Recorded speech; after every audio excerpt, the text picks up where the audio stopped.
तेलंगाना के chief minister Revanth Reddy ने BRS सरबराह व साबिक चीफ मिनिस्टर के चंद्रशेखर राव से यशोदा अस्पताल में मुलाकात की। साबिक चीफ मिनिस्टर के चंद्रशेखर राव सोमाजीगुड़ा के यशोदा अस्पताल में जेर इलाज हैं।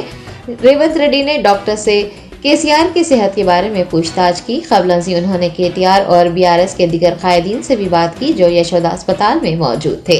रेवंत रेड्डी के हमरा वजीर सीता अक्का और शब्बीर अली भी देखे गए। रेवंत रेड्डी ने चीफ मिनिस्टर केसीआर की मिजाज कुर्सी के बाद मीडिया से बात करते हुए केसीआर की जल्द सेहतयाबी की ख्वाहिश करते हुए कहा कि वो चाहते हैं कि केसीआर जल्द सेहतयाब होकर असेंबली आए। वो असेंबली में अवामी मसाइल पर केसीआर से बात करना चाहते हैं। सीएम ने यह भी कहा कि डॉक्टरों ने कहा है कि केसीआर तेजी से सेहतयाब हो रहे हैं। उन्होंने मुताल्लिका हुकाम को केसीआर की सेहत के लिए मजीद एहतियाती तदाबीर इख्तियार करने का हुक्म दिया है और रियासती हुकूमत की जानिब से हर किस्म की मदद और ताउन की फराहमी की यकीन दहानी करवाई है।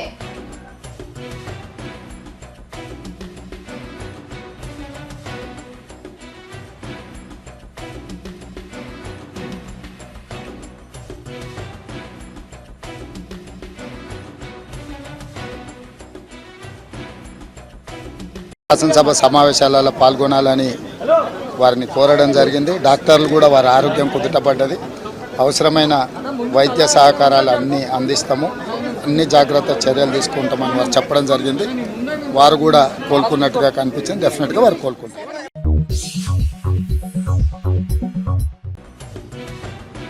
चीफ मिनिस्टर रेवंत रेड्डी ने हैदराबाद में Marri Channareddy human resource development institute of Telangana का दौरा करते हुए फैकल्टी से बातचीत की। मुलाजिमीन को दी जा रही तरबियत के बारे में भी दरियाफ्त किया। हुकूमत की तरफ से मुकर्रर करदा अहदाफ को पूरा करने के एक हिस्से के तौर पर चीफ मिनिस्टर रेवंत रेड्डी इतवार को MCR HTIT पहुंचे। उन्होंने फैकल्टी से बातचीत की, तंजीम की सरगर्मियों से मुताल्लिक पूछा और मुलाजिमीन को दी जा रही तरबियत के बारे में भी तफसीलात हासिल की। उन्होंने तंजीम का तफसीली दौरा भी किया। उनके हमरा वजीर सीता अक्का और पार्टी के सीनियर रहनुमा मोहम्मद अली शबीर भी मौजूद थे। कबलजी डीजे डॉक्टर शशांक गोयल ने चीफ मिनिस्टर रेवंत रेड्डी का पुरतपाक इस्तकबाल किया।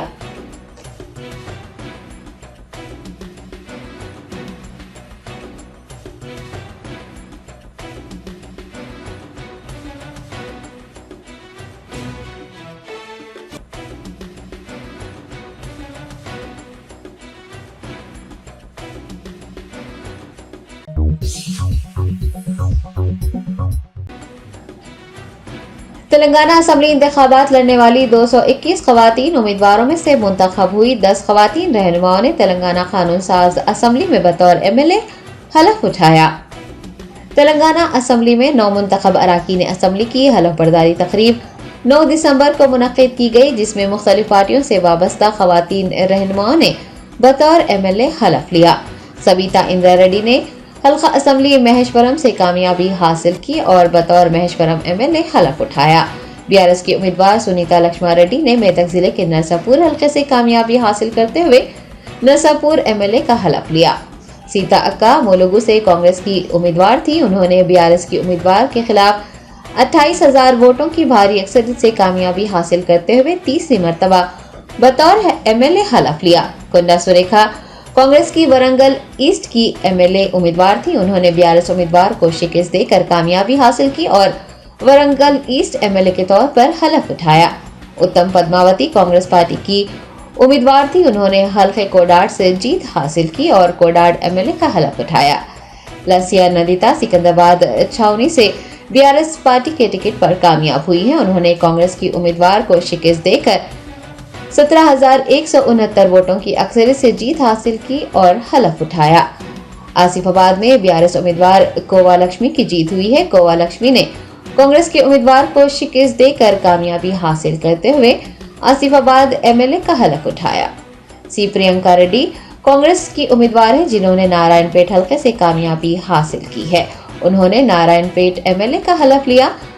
M याशिस्वनी 26 साल उम्मीदवार हैं, जिन्होंने जंगामा जिले के पालाकुर्ती हल्के से जबरदस्त जीत हासिल की है और वो इलेक्शन जीतने वाली सबसे कम उम्र शख्सियत बन गई हैं। उन्होंने बीआरएस उम्मीदवार को शिकस्त देकर कामयाबी हासिल की। हफ्ते को जंगामा जिले के पलाकुर्ती हलके के एमएलए का हलफ लिया। एम रागमनी कांग्रेस पार्टी की सेतुपल्ली हलके की उम्मीदवार हैं। उन्होंने भी तेलंगाना कानून साज असेंबली में सेतुपल्ली हलके के एमएलए के तौर पर हलफ उठाया।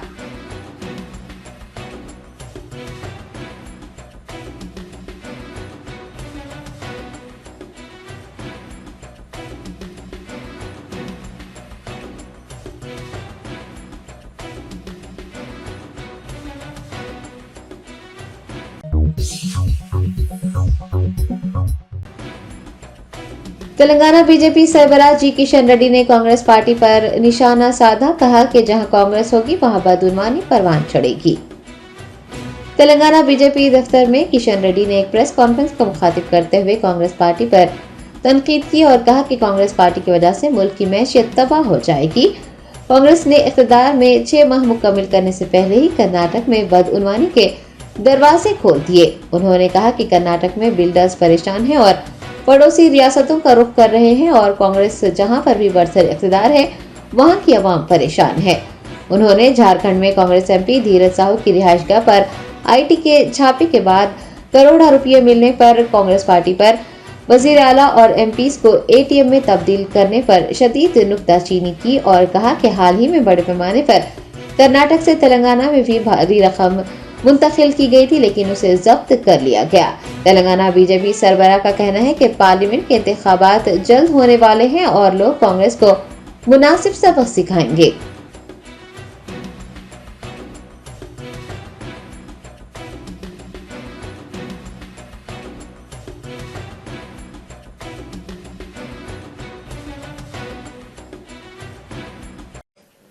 ఈరోజు ప్రధానంగా 2 గ్రూపులు దేశ రాజకీయాలలో పనిచేస్తా ఉన్నాయి.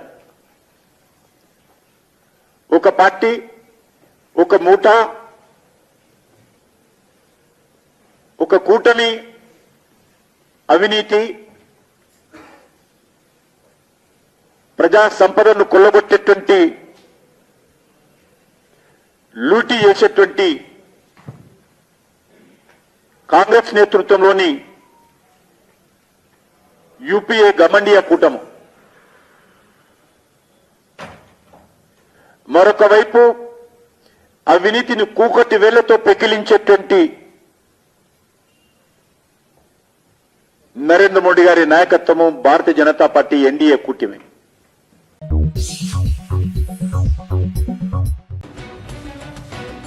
डेमोक्रेटिक प्रोग्रेसिव आजाद पार्टी के सदर गुलाम नबी आजाद ने कहा है कि सुप्रीम कोर्ट जम्मू कश्मीर के लोगों के हक में फैसला सुनाएगी। जम्मू कश्मीर को खुसूसी मराद देने वाले आइन के आर्टिकल 370 की तंसीख को चैलेंज करने वाली दरख्वास्तों के एक बैच पर 11 दिसंबर को अदालत उज़्मा की जानिब से फैसला सुनाया जाएगा। साबिक वज़ीर आला गुलाम नबी आजाद ने उम्मीद जताई है कि सुप्रीम कोर्ट इलाके के लोगों के हक में ही फैसला सुनाएगी। उन्होंने मीडिया से बात करते हुए कहा कि जब फैसला कल आएगा तो हमें पता चल जाएगा कि ये कश्मीरियों के मफाद में है या फिर उनके खिलाफ है। हम 4 साल से इसका इंतजार कर रहे हैं। उन्होंने कहा कि सुप्रीम कोर्ट ने इस मामले की समाअत की है और हम इंसाफ के मुंतजिर हैं। हमें सुप्रीम कोर्ट पर पूरा भरोसा है। गुलाम नबी आजाद ने यह भी कहा कि पार्लियामेंट और सुप्रीम कोर्ट समेत जम्मू कश्मीर के लोगों को आर्टिकल 370 और 35 से सिर्फ 2 इदारे वापस कर सकते हैं। सुप्रीम कोर्ट का बेंच गैर जानिबदार है और हम उम्मीद करते हैं कि ये जम्मू कश्मीर के लोगों के हक में ही फैसला सुनाएगा।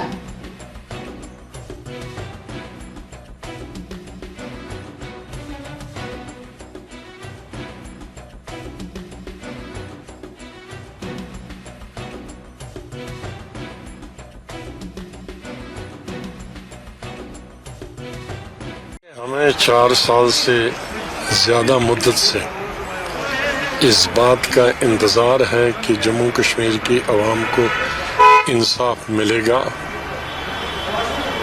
जो चीज़ें हमसे छीनी गई थी 370 की शक्ल में या 35A की शक्ल में, 35A की जो कानून था उसके अंदर बाहर वाला ज़मीन नहीं खरीद सकता था, बाहर वाला नौकरी नहीं कर सकता, और ये ज़रूरी था हमारी रियासत के लिए।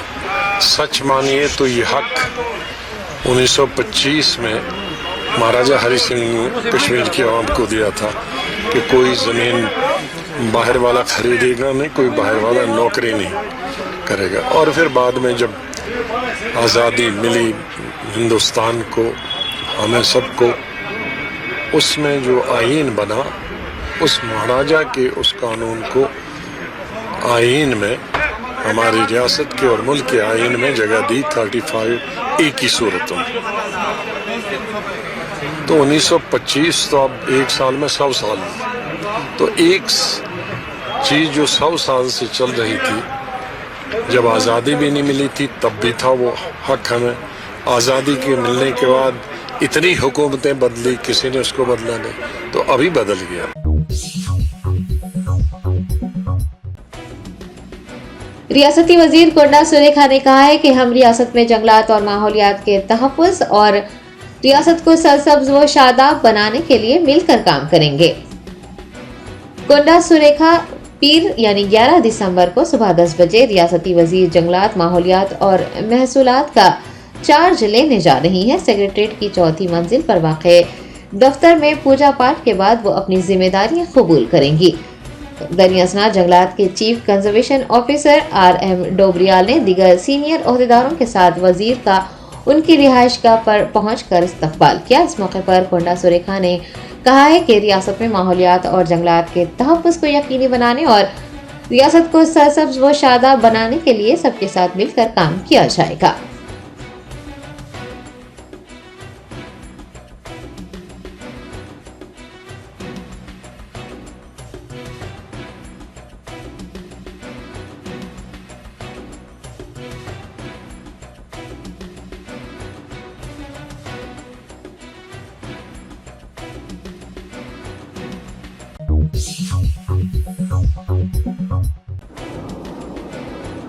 AIMIM याकुतपुरा MLA जाफर हुसैन मिराज ने राजीव आरोग्य श्री स्कीम का इफ्तिताह अंजाम दिया।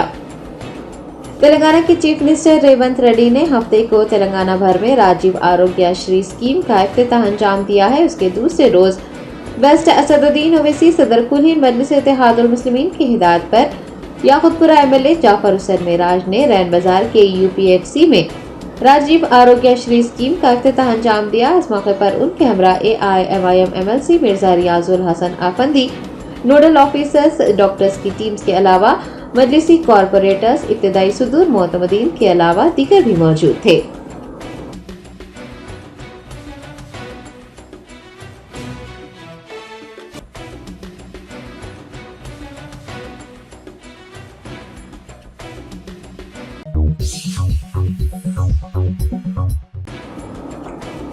कुल-हिंद मजलिस इत्तेहादुल मुस्लिमीन के याकुतपुरा रुकन असम्बली जाफर हुसैन मिराज ने महालक्ष्मी स्कीम का इफ्तिताह अंजाम दिया।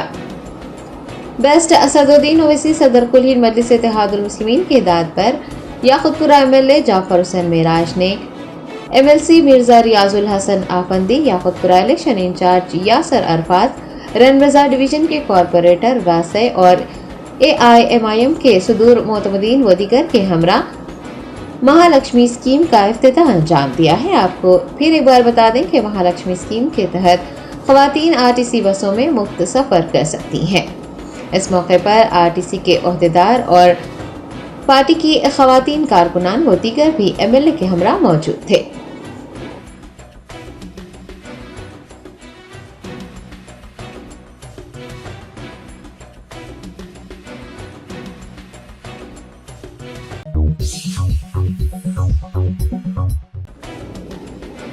कुल-हिंद मजलिस इत्तेहादुल मुस्लिमीन के कारवान MLA कौसम मोहिउद्दीन ने राजीव आरोग्य श्री खिदमत और महालक्ष्मी स्कीम का आगाज किया। बेस्ट असदुद्दीन ओवैसी सदर कुल-हिंद मजलिस इत्तेहादुल मुस्लिमीन की हिदायत पर कारवान रुकन असम्बली कौसम मोहिउद्दीन ने गोलकुंडा के एरिया अस्पताल में राजीव आरोग्य श्री खिदमत को शुरू किया। बाद उन्होंने RTC बसों को झंडी दिखाते हुए महालक्ष्मी स्कीम का आगाज किया। महालक्ष्मी स्कीम के तहत खवातीन रियासत भर में बसों में मुफ्त सफर कर सकती हैं। इन दोनों प्रोग्रामों के इफ्तिताह के मौके पर MLA के हमरा पार्टी के कॉरपोरेटर, सरगर्म कारकुनान, गोलकुंडा एरिया अस्पताल के ओहदेदार, RTC ओहदेदार व दीगर भी मौजूद थे।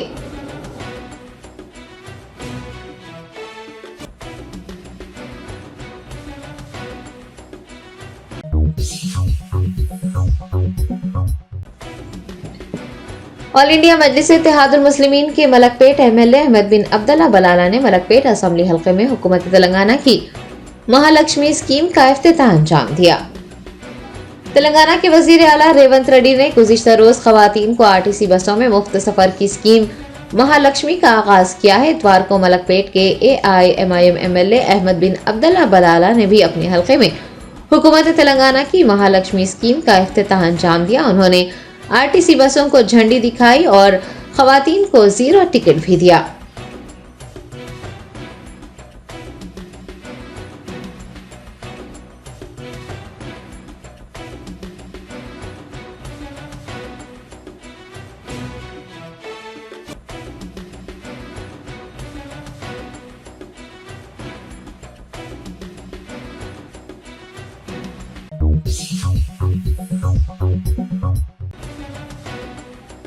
कुमराम में आसिफाबाद की ZP चेयरमैन कोवा लक्ष्मी ने अपने ओहदे से इस्तीफा दे दिया। कोवा लक्ष्मी ने हाल ही में होने वाले असेंबली इंतखाबात में आसिफाबाद MLA के तौर पर शानदार कामयाबी हासिल की है। रुकने असेंबली मुंतखब होने के बाद उन्होंने ZP चेयरमैन के ओहदे से इस्तीफा दे दिया। ओहदेदारों ने ZP vice chairman Koneru Krishna Rao को ZP चेयरमैन की जिम्मेदारी सौंपी है।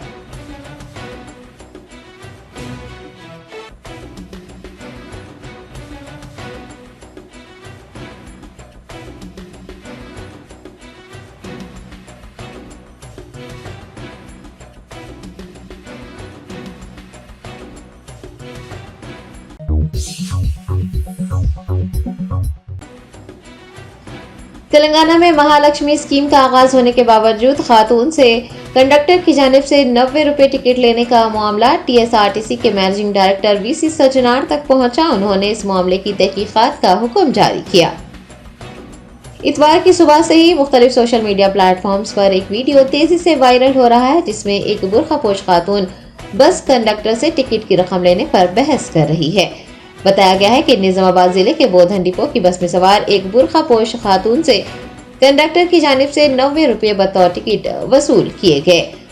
खातून ने कंडक्टर को बताया कि खवातीन को बसों में मुफ्त सफर की सहूलत कांग्रेस हुकूमत फराहम कर रही है, लेकिन इसके बावजूद भी कंडक्टर ने खातून से टिकट के पैसे वसूल किए। इस वीडियो के मंजर-ए-आम पर आने के बाद मैनेजिंग डायरेक्टर VC सज्जनार ने अपने रद्द-ए-अमल का इजहार किया है और इस वाक़े की तहकीकात का हुक्म देते हुए मुताल्लिका बस कंडक्टर की खिदमात को डिपो स्पेयर मुंतकिल करने की हिदायत जारी की है और सोशल मीडिया प्लेटफॉर्म X पर इस बात की इतला देते हुए ये भी वाज़ेह किया है कि अगर तहकीकात में ये बात सच साबित होती है तो खाती कंडक्टर के खिलाफ कार्रवाई की जाएगी।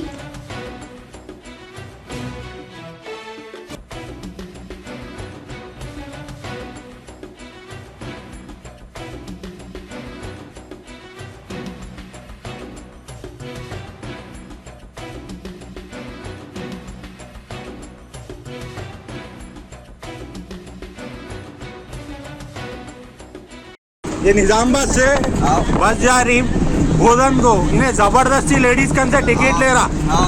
टिकट है यहाँ पे है, देखो लेडीज 3 टिकट ले आए।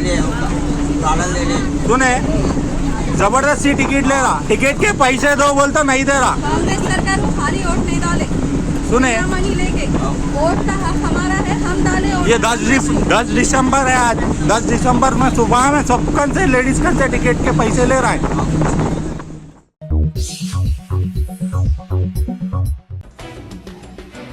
सिरपुर कागजनगर एक्सप्रेस ट्रेन में आग लगने का वाकया पेश आया। रेलवे अमला और हुकाम की चौकसी के नतीजे में बड़ा हादसा टल गया। तफसीलात के मुताबिक इतवार 10 दिसंबर की सुबह सिकंदराबाद से कागजनगर जाने वाली सिरपुर कागजनगर एक्सप्रेस ट्रेन में हादसाती तौर पर आग लग गई। आग लगने का वाकया यादाद्री भुवनागिरी जिले के बीबी नगर रेलवे स्टेशन के करीब पेश आया। ट्रेन में आग लगने से मुसाफिरीन में खौफ व हरास फैल गया और बोगियां आग की लपेट में तेजी से आती देख वो खौफजदा हो गए, लेकिन चौकस लोको पायलट ने फौरी तौर पर ट्रेन रोक दिया और मुसाफिरीन नीचे उतर गए। बाद अज़ां रेलवे हुकाम को इतला दी गई। मौके पर पहुंचने वाले अहलकारों ने पाया कि आग ट्रेन के ब्रेक लाइनर से टकराने की वजह से लगी थी और फिर तकनीकी खराबी को दुरुस्त करने के बाद ट्रेन को रवाना कर दिया गया। रेलवे हुकाम ने कोई भी किस्म का जानी नुकसान न होने पर राहत की सांस ली है।